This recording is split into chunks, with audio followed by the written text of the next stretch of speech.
Welcome to a deep dive into something we've all probably experienced at some point. Roommate conflicts. And who better to guide us through this than the roommates we all know and love? Monica, Chandler, Rachel, Joey, Phoebe, and Ross from Friends. Exactly. Using some classic moments you guys sent in, we're going to explore not just what causes these conflicts, but the why behind them. We'll uncover those anxieties and needs that come up when you're sharing your space with someone who, well, let's just say, has strong opinions about how the dishwasher should be loaded. Oh, Monica, one scene you guys sent in is when Ross is moving out after living with Chandler for 6 years. This scene is so interesting because it's not really about an apartment. Right. It's about way more than that. It's about how we think about time and the different ways we see shared experiences. Yeah, like when does getting your own place become expected and not a betrayal? Exactly. Ross is holding on to this idea of an era ending, and for him, those 6 years really meant something. It's not just the time, though, right? But definitely not. It's the memories, the routines they built together, that sense of stability. Totally. But for Chandler, it's just the next step. He's excited for the future and what's next with Monica. Right. And while you might see it like that, I think some people listening might feel more like Rafe, kind of left behind. Oh, for sure. Maybe even a little scared of the friendship changing. Absolutely. Yeah. And then there's Rachel stuck in the middle. First, she doesn't think it'll happen. Then she panics about losing her best friend. It really shows how we all deal with change differently. Yeah, what's exciting for one person can be scary for someone else, especially when it shakes things up. What's fascinating is how moving out this one simple thing can bring up so many complicated feelings. It really makes you think. What makes an era for you? Is it years a place or something totally different? Another scene you shared is Chandler and that mysterious light switch. Oh, yeah. This one really shows how different personalities can clash. Chandler's obsession with figuring it out is hilarious. I don't know, is he really being that unreasonable? Well, think about how he goes about it. He turns off all the power tests. Every outlet, he's practically going to electrocute himself. True. But don't we all have things that just bug us, especially when we're sharing a space? What's interesting is that the light switch, it becomes this symbol of Chandler's need to control everything. He can't relax until he knows why. It shows how these little anxieties can pop up in shared spaces. Right. And then you've got Joey, totally fine with the idea that it does nothing. His laid-back attitude is the perfect opposite to Chandler's need for order. Which is probably the most frustrating thing for Chandler. He needs an explanation, a reason. This episode is such a great example of the clash between people who need things a certain way and those who just go with the flow. It reminds us that what might be a little annoying to one person can be super stressful for someone else, especially when you live with them. And sometimes, like this case, there is no answer. Right. Maybe it's about learning to let go of those things we can't control, even if it drives us crazy. Now let's talk about Joey and his love for his old armchair, Rosita. No. When Rachel tries to rearrange the furniture, he practically tackles her. Rosita does not move. Exactly. It's funny, but it also shows how we give meaning to objects, especially in shared spaces. For Joey, Rosita's not just a chair. It's comfort, it's familiarity. It's a piece of him in a place he doesn't always control. And Rachel trying to change things up messes with that feeling of order. It triggers a big reaction from him. This scene reminds us that even little things can be really important to people. They become symbols of security or good times, or even parts of ourselves. It makes you think about how we handle those feelings when sharing space. What happens when our Rosita clashes with someone else's style? It shows how important it is to talk openly and respect each other's things, even when we don't get why they're so important. Speaking of respecting things, let's talk about Monica. She's a bit of a control freak, especially about her apartment. Oh, yeah? Her secret closet is a perfect example of how privacy and boundaries can be a big deal in shared living. Chandler's always curious, and it's funny, but it raises a good point. Where does being curious end and respecting privacy begin? Especially when you live with someone, Yeah. even a romantic partner. There needs to be a balance between shared space and personal space. Monica's need to be in charge clashes with Chandler's need to know everything. If they're not careful, it could cause problems. It's so relatable for anyone who's felt their space invaded or privacy ignored. It shows how important it is to set clear boundaries and talk about them from the start. Imagine if Monica just said, hey, this closet is off limits. Right. It would have saved them both a lot of stress. Probably wouldn't have been as funny an episode, but still. It's a reminder that even in the closest relationships, Personal space and privacy are key for keeping things good. Mm. It's not about secrets, it's about respect. And sometimes a little mystery can be fun in a relationship. As long as that mystery doesn't involve millions of flesh-eating bugs like Chandler imagined. Okay, let's go to Thanksgiving, where Chandler tries to make cranberry sauce and it goes hilariously wrong. The cranberry sauce debacle. A classic example of good intentions backfiring when we don't communicate or respect roles. Chandler wants to help, but totally messes up Monica's instructions and ends up with cranberry. Oh, something. It's something we've all done right. Oh, yeah. Wanting to help, but messing it up. Especially when we're in someone else's territory. This reminds us that even in shared tasks like holiday cooking, there's a balance between helping and overstepping. Sometimes the best way to help is just asking, what can I do? Instead of thinking we know better. Or, in Chandler's case, maybe stick to making reservations. Let's think about how things outside the relationship, like a new pet, can totally change things up for roommates. Oh, yeah, the chick and the duck. I always laugh at that one. Joey and Chandler get a chick thinking it'll be fun and spontaneous. But then it's chaos. It's a perfect example of a small change making things worse. Suddenly, they're not sleeping. They're arguing about how to take care of it and who's responsible. The chick becomes this symbol of conflict, showing how they do things differently and how stressful sharing a space can be. Joey's just relaxed, while Chandler gets more and more frustrated with the chick messing up the apartment and needing attention all the time. It's funny because it's absurd, but it makes a point about being responsible pet owners and thinking about your roommate before getting a furry-feathered or scaly friend. It shows how important it is to talk about responsibilities, set boundaries, and compromise before big changes in your shared space, whether it's a pet, a partner, or even new furniture. And while the chick caused more trouble than anything, it actually brings Joey and Chandler closer. They learn to handle their differences, showing that real friendship can survive even roommate mayhem.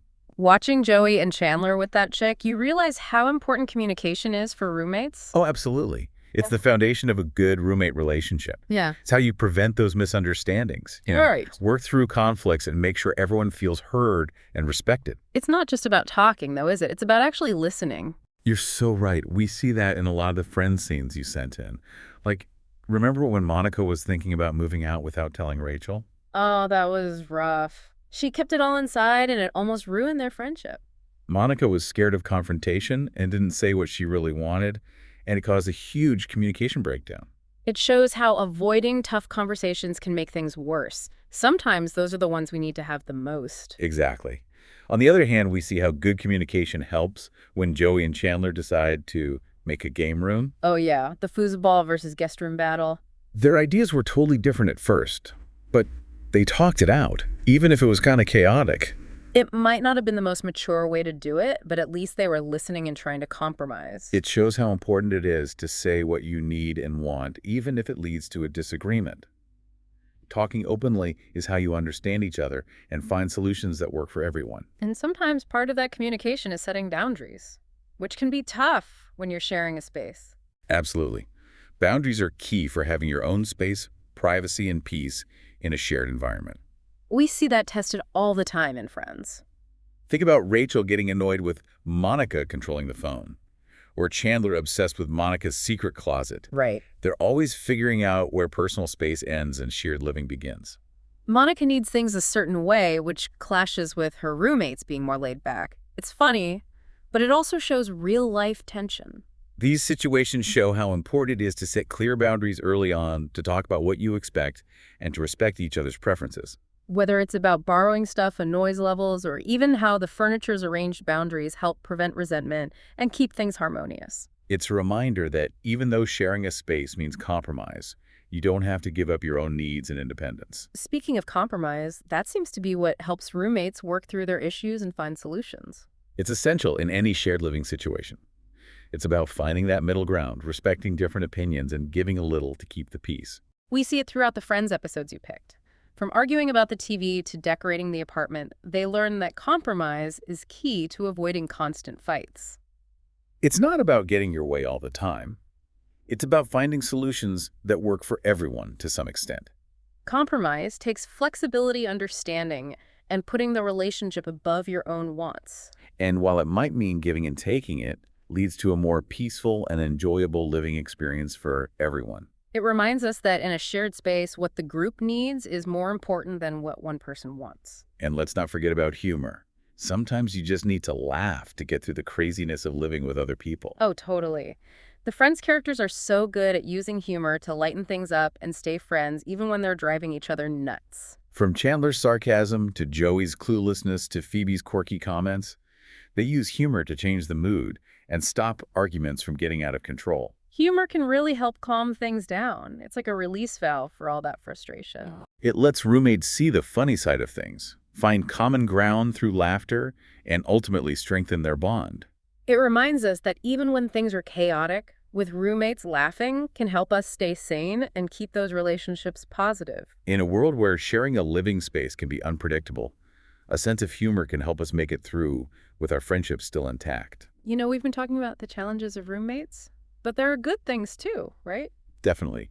Sharing a place can be an amazing way to build close friendships, learn from each other, and make memories that last. You're always trying new things, seeing things from different perspectives, learning new ways to do things. Like how Monica's organization rubbed off on Rachel, or how Joey's laid-back attitude helped Chandler loosen up. They pushed each other, supported each other, and helped each other grow. Those shared moments, the late-night talks, the random game nights, the inside jokes, those are what make living with someone special. So as we wrap up this part of the deep dive, what are some key takeaways for our listeners, whether they're living with roommates now or just thinking about past experiences? One big lesson from Friends is that it's not about avoiding conflict.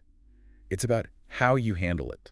And a big part of that is being open and honest, communicating your needs, listening to your roommate, and working together to find solutions that work for everyone. We've also seen how important boundaries are.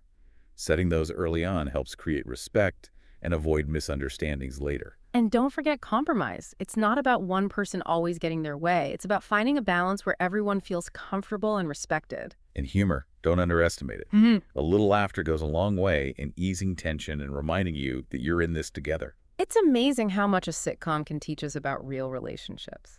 It's because good stories, they show us those things we all go through, like finding a great roommate or being annoyed when someone eats your leftovers. Oh, yeah. Been there. So as we wrap up this deep dive into roommate conflicts, let's bring it back to you. What we've talked about today, using Friends as an example, are those basic things that happen in any shared living situation. We've covered communication boundaries, compromise, and the importance of humor. But how can you use this? How can you take these ideas and use them in your own life, whether you're dealing with a tricky roommate right now or just thinking about the future? Maybe you're in a Rosita situation right now. Something that seems small to you is driving your roommate crazy. That's where talking openly and honestly is super important. Instead of getting defensive, try to understand why that thing, that object, that habit, whatever it is so important to them. And if you're the Chandler in the situation, the one who's annoyed, try to say what you need without, attacking your roommate's personality. Remember the light switch. Sometimes there is no reason, and the best thing to do is just let it go. Which is tough, especially if you like things a certain way. But that's where compromise comes in. It's about finding that middle ground where everyone feels good, even if it means changing what you expect a bit. And if you're clashing, remember humor. A good joke can really lighten things up and remind you that you're in this together. Think of it this way. Your roommate isn't your enemy. They're on your team. You're both trying to make this shared space work. And just like in Hellmage, Friends, even with the conflicts and craziness, there's potential for laughter growth and even strong friendships. So the next time you have a roommate problem, big or small, remember Monica, Chandler, Rachel, Joey, Phoebe, and Ross.